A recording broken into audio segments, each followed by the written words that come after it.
The scene opens in complete chaos. Blood stains the ground, bodies lie lifeless, and screams echo all around. In the center of it all, a single warrior stands victorious, his presence commanding fear and respect. A crown is placed upon his head as he claims his new title, King. Just as he takes in his victory, another figure charges at him, aiming to take his life. But the attempt is futile. With a swift and effortless strike, he eliminates the threat. Then, everything fades. The crowned warrior stares at a mask, lost in thought. His mind drifts as a strange feeling washes over him. Before he can process it, darkness engulfs him. He feels weightless, like he's sinking into an endless ocean. A distant voice whispers through the void, telling him to seek the light in his new life. When he opens his eyes again, everything is different. The once mighty king is now an infant, cradled in the arms of two unfamiliar people. They gaze at him with love and joy, calling him by a name he doesn't recognize, Arthur. His father, with a warm smile, tells him to call him Dad. But Arthur is bewildered. Who are these people? Why is he here? It doesn't take long for him to piece it together. He has died and been reborn in another world. And to make matters worse, he's powerless. No strength, no authority, just a helpless baby in the care of strangers who truly believe he is their son. The days pass, and despite his frustration, Arthur is forced to live the life of a normal child. His father dotes on him, playing with him constantly, while his mother showers him with endless affection. He doesn't understand it. He was once a ruler, a warrior feared by many.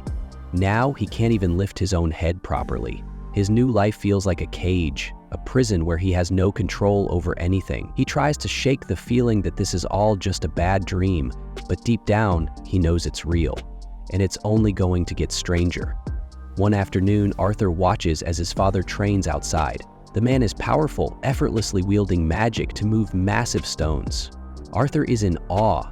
This world has forces beyond his understanding.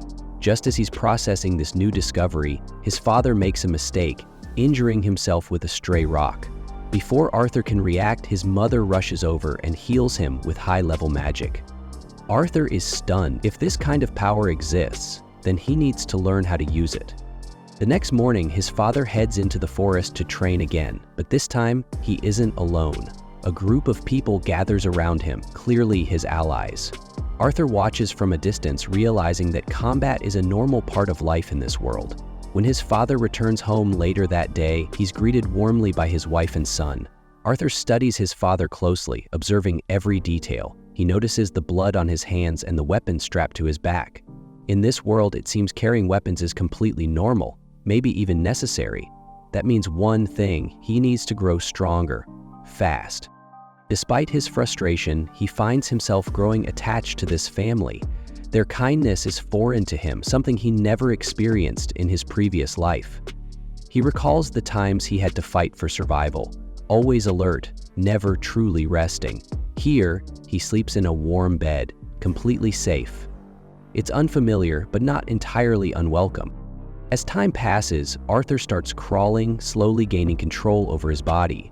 His parents cheer him on, watching closely to make sure he doesn't hurt himself. One day, he catches sight of his reflection in a mirror. Staring at his small, unfamiliar face, he still can't fully accept this identity.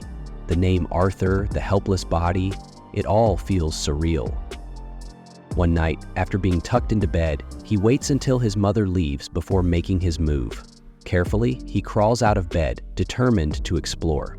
His goal is the library. He has seen his parents go in there many times, and if he's going to understand this world, books are the best place to start. Slowly and silently, he makes his way there, avoiding detection. When he finally reaches the library, he pulls out a book and starts reading. Knowledge is power, that much he knows. As he flips through the pages, he discovers that this land is called Decadent and is divided into 3 kingdoms. The first is Dwarven Kingdom, a kingdom of people who live underground. The second is Dwarven Kingdom, home to the elves who reside deep within the forests. And lastly, there is Sabin, the kingdom he now belongs to. Unlike his previous world, where power had to be seized, here the throne is passed down through bloodlines. Curious, he grabs another book, but in his eagerness, he knocks both to the floor. He sighs, realizing this world is far less advanced than his old one. Its technology is primitive, but one thing stands out: magic. This world runs on mana, a force that can be inherited and used in two primary ways: enhancement and summoning. Enhancers strengthen their bodies, increasing their speed, power, and durability. Summoners, on the other hand, can manipulate mana to shape reality as they see fit.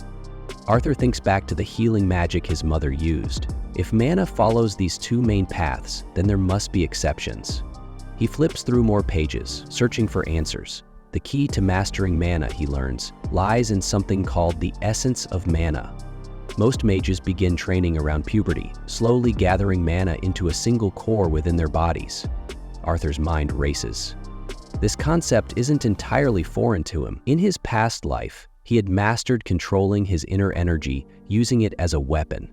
If he could do that before, then surely he could do it again. Determined, he closes his eyes and focuses. Slowly, he attempts to gather the mana within his body, guiding it toward a single point. It's difficult, but not impossible. He can feel it, the energy responding to his will. But before he can push further, his mother suddenly appears, her voice filled with worry. She scolds him for sneaking off and warns him not to do it again. However, her expression shifts as she looks at him closely, almost as if she senses something different about him. A small smile forms on her lips as she gently pats his head. Arthur had no choice but to accept his reality. Stuck in the body of a baby, he felt trapped. Even the smallest things, like getting his diaper changed, reminded him how powerless he was. He needed to get stronger, fast. 2 years passed, and his mother often wrote in her diary, always praising him as the most beautiful and intelligent child. But there was one thing that bothered her. He had never smiled, not even once. Meanwhile, outside, Arthur was practicing with a stick, swinging it like a sword while his father watched. Impressed, his father called his mother to see, but she was furious. She scolded him, saying Arthur was too young to be handling weapons. Arthur quickly realized that in this world, mothers held all the power. One day, they took a trip to the city, and Arthur couldn't contain his excitement. He observed everything carefully, taking in all the new sights. He saw people using weapons, strange glowing stones, and even real magic. It was a lot to process, but he knew one thing. This world had power he needed to understand. As they headed home, exhaustion took over and he fell asleep, thinking about his new family. Despite feeling suffocated by this life, he couldn't deny that they genuinely cared for him. It made him wonder, wasn't this what family was supposed to be like? His past life flashed in his mind, the orphanage, the loneliness. Feeling warmth and love like this was something he had never experienced before. That night, while he slept, his mother spoke softly to him, mentioning how she noticed his habits, sneaking off to read books, pretending to be asleep when he wasn't. She knew he'd eventually want to explore the outside world. The next day, Arthur watched his father use magic to move stones. Seeing it firsthand made Arthur realize how lucky he was. He had a living example to learn from. His father's magic was powerful, and Arthur was sure now he had inherited the strength of an enhancement-type mage. Arthur's hunger for knowledge grew stronger. He wanted to read more, to understand this world better. When his parents tried to put him to bed, he used his innocent look to convince them to let him stay up and read. His mother resisted at first, but eventually gave in. Over the last 2 years, Arthur had learned a lot, but his biggest discovery was mana cores. He figured out how to gather energy into a single point in his body. It was tough, but his training was finally paying off. Then, disaster struck. A massive explosion rocked the house. His father barely had time to protect his mother before running inside to find Arthur. What he saw left him speechless. His son, not even 3 years old, had managed to control mana essence. Arthur was thrilled by his progress, but before he could process it, wooden beams collapsed toward him. He braced for impact, thinking this was the end, but his parents saved him just in time.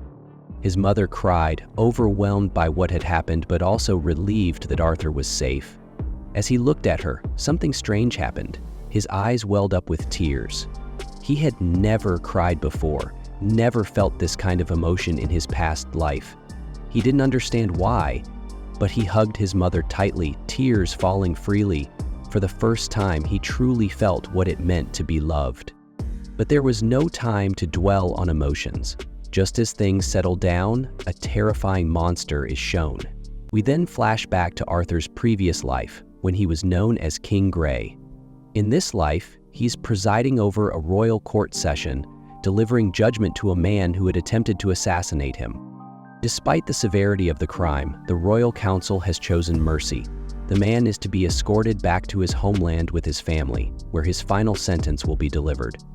The man, knowing his fate is sealed, pleads with the court. He admits to attacking the king, but insists the crime is his alone. He begs them not to punish his wife and son. He knows all too well returning to his home country would be a fate worse than death. Accepting his punishment, he asks only that his family be spared. Dropping to his knees, he directs his plea straight to King Grey. The council warns him that a man of his low status has no right to address the king directly. But before they can say more, King Grey steps forward. Without hesitation, he swiftly executes the man's family in front of him. A merciful act in the king's eyes, saving them from endless suffering. Shocked and heartbroken, the man can only bow his head in acceptance, understanding that this was the best outcome he could hope for. Back in the present timeline, a few years have passed. Arthur is now being trained in combat by his father Reynolds. One day, Reynolds tries to give Arthur a pair of gloves identical to his own, but Arthur turns them down. He prefers using a sword, reasoning that with his small body, trying to fight hand-to-hand would get him killed before he could even land a hit. Though it clearly disappoints Reynolds, he had looked forward to passing the gloves down. He respects Arthur's choice and begins training him with a sword instead. After a few exchanges, Reynolds demonstrates how to channel mana into his weapon to enhance its power. Arthur, watching closely, understands the process almost instantly. Mimicking the move, he pours mana into his wooden sword and manages to shatter Reynolds' reinforced training stick in one clean strike. Reynolds is stunned. Later, he confides in Alice, Arthur's mother, telling her that Arthur needs a real teacher, someone who can help him reach his full potential. While Reynolds had always assumed he'd be the one to train his son, it's become clear Arthur is beyond his level. Alice isn't so sure. She offers to teach Arthur magic herself, but Reynolds points out that Arthur's situation is unique. The boy managed to cut through mana-reinforced wood, and he's only 4 years old. Alice is stunned at this revelation, but still hesitant to let her son go. A heated discussion begins, with Arthur quietly watching them. He realizes that emotions often cloud judgment, so he offers a third option. Why don't they all go together? After a long pause, both parents smile, impressed by his maturity. They agree it's a great idea, and begin packing for the journey. Seeing how energetic and excited his parents are brings a genuine smile to Arthur's face. Soon after, the transport arrives. At Reynolds' request, Arthur introduces himself to the people picking them up. Their leader assumes Arthur doesn't recognize him, but Arthur remembers exactly who they are. Adventurers who helped rebuild their home after it was destroyed. They're called the Twin Horns, a group that once included both Reynolds and Alice. Their leader is Adam Crench, and the rest of the team includes Angela Rose, Durden Walker, Jasmine Flamesworth, and Helen Shart. Basically, the kind of names you'd expect from an all-star NBA roster. With everything in order, the journey begins. Arthur can't help but think how primitive this mode of transportation is, compared to the advanced tech he knew in his past life. Still, it's not so bad. He gets to sit next to his mom, which makes the ride surprisingly cozy. They're headed to a city called Cyrus, which should be interesting, but Arthur knows one thing for sure. In this world, danger is always lurking, no matter where you go. That becomes clear when the group sets up camp for the night and is suddenly attacked by monsters. Everyone jumps into action. Watching the fight, Arthur observes that Adam, Helen, and Jasmine are enhancers, while Angela and Durden appear to be casters. After the monsters are wiped out, he's impressed by how well the team fights together. He knows that one day he'll need to be just as strong. Later that night, while eating around the campfire, Arthur reflects that it's silly to expect comfort while traveling, but at least the food is warm and freshly made. Suddenly, Alice sighs deeply. Arthur asks what's wrong, and she says she's full, though Arthur keeps staring at her plate. Alice then notices that Reynolds' arm is injured. She sets her food aside to go heal him, but Helen and Jasmine stop her for a moment, sensing something in the forest. They position themselves to guard while Alice tends to Reynolds' wound using her healing magic. Arthur reflects on how his mother might be a rare type of mage known as an emitter, someone with healing abilities. Since they're so uncommon, emitter mages usually keep a low profile. Healing openly would only make her a target. That realization helps him understand why his parents chose to live quietly, hidden away in the countryside.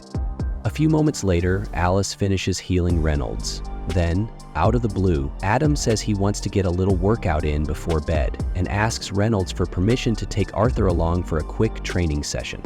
Arthur's caught off guard, but since his dad doesn't object, he doesn't have much choice. Training it is. As they begin, Arthur notices Adam wields a spear. He starts to worry that this might be more than just light exercise, especially since, well, he's only 4 years old. But he decides not to complain. Instead, he keeps his doubts to himself. Adam asks if he's ready. Then he starts channeling mana into his weapon, and Arthur can tell immediately he's not holding back. So Arthur does the same, imbuing mana into both his weapon and legs. That little surprise catches Adam off guard. Wasting no time, Arthur dashes straight at him. Adam tries to block, but in an instant, Arthur vanishes from his line of sight, reappearing behind him. He skids a bit in the dirt but manages to keep his balance. Despite his young age, Arthur keeps up with Adam's attacks until Adam lands a powerful blow that sends him flying. Arthur realizes his body is still way too light. Thankfully, Angela uses her wind magic to gently bring him down, saving him from a rough crash landing. Alice breathes a huge sigh of relief. She was this close to watching her little bonbon get splattered. Arthur thanks Angela, while the rest of the group immediately scolds Adam for going way too hard on a child. Adam tries to defend himself by saying Arthur's a little monster, but that's not enough to get him off the hook. As the group argues, Arthur, still catching his breath, gets startled by Yasmin suddenly appearing beside him. She simply asks, "How did you do that?" Arthur stays quiet. He doesn't really know what to say, but he does recognize that look in her eyes. The look of someone who won't back down until she learns what she wants. The journey continues smoothly after that. Along the way, Arthur keeps training, not just with Adam, but with everyone in the group. He learns a ton and even shares some wisdom from his past life. It's been a truly eye-opening experience. He even shows Yasmin how to enhance her footwork using mana for high-speed movement. Over time, he starts noticing that she's sticking closer to him, something that doesn't bother him at all. Then one day, something unexpected happens. Yasmin finds out it's Arthur's birthday and decides to thank him for everything he's taught her. She gives him a knife as a gift. Arthur is a little surprised, but genuinely grateful. It's clear now she's grown attached to him.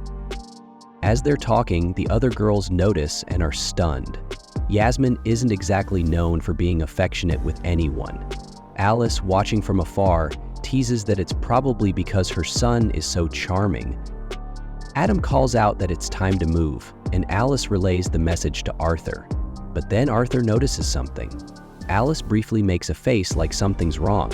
He asks her about it, and she quickly brushes it off with a smile, saying, "It's nothing." Still, the way she dodged the question leaves him worried. Later, while traveling through the mountains, the group suddenly gets ambushed by a gang of bandits. Arrows rain down, pinning them in place as enemies begin to surround them. Luckily, Angela steps up and deflects the arrows using her wind magic. Arthur immediately realizes this is a serious situation. That's when the bandit leader steps forward and makes his demand. They're to hand over the woman and the child unharmed or risk lowering their value. He then orders his men to attack from both flanks. Despite the chaos, Alice stays calm, comforting Arthur and telling him she'll protect him. Arthur believes her, and that gives him strength. Durden moves to intercept the enemies attacking from above with his magic, while Reynolds takes the front line with his short-range combat style, supporting the team with everything he's got. Helen fired arrow after arrow at any bandits she could reach, while Adam and Yasmin fiercely held the line, defending the caravans with everything they had. Arthur analyzed the situation. Individually, they had the upper hand, but what really worried him was the sheer number of enemies. The bandits had the numbers, and that strength in unity was starting to take its toll. As the fight dragged on, fatigue began to show. Then, in a brutal move, the bandit leader hurled Reynolds against one of the wagons, leaving him badly wounded. This forced Alice and Arthur to jump out of hiding. Despite his injuries, Reynolds immediately ordered them to stay back. He knew it would be a huge problem if the bandits discovered what kind of power his wife truly possessed. Coughing through the pain, Reynolds looked at Arthur and told him to take his mother and run. Arthur hesitated. He believed he was strong enough to fight, strong enough to stand his ground. But Reynolds shook his head and told him the truth. Alice was pregnant. The news hit Arthur like a bolt of lightning. Everything started to make sense. Her strange behavior, the way she was always holding back. Now he understood. Fueled by a new sense of purpose, Arthur accepted his father's request. Without wasting another second, he grabbed his mother's hand and bolted from the battlefield. The bandit leader, realizing their plan, ordered his men to intercept them. But just as they were about to strike, Reynolds launched forward and landed a massive punch. The leader blocked with his giant axe, but this time Reynolds wasn't holding back. The sheer force of the punch made the man stagger back several feet. Meanwhile, a group of bandits tried to cut off Arthur and Alice's escape, but were taken out just in time. Yasmin and Adam tossed them weapons, yelling for Arthur to keep going, not to look back. The rest of the group followed their lead, throwing everything they had to clear a path for the mother and son.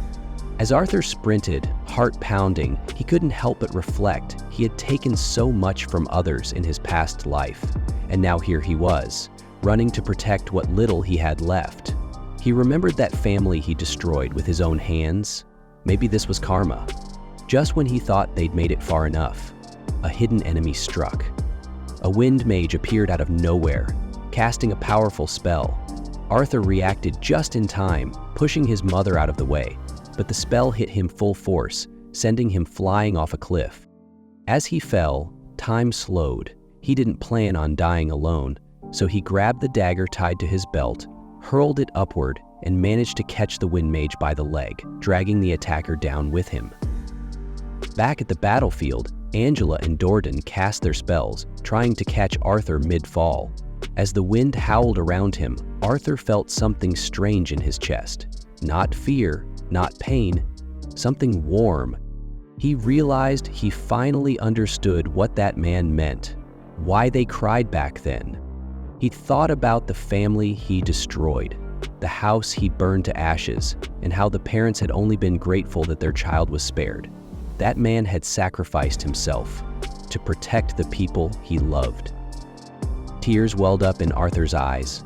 Joy and sorrow twisted together inside him. He remembered his father's words and the fact that he was going to be a big brother, something he never thought he'd experience. It made the tears fall even harder. As the ground rushed toward him, the screen fades.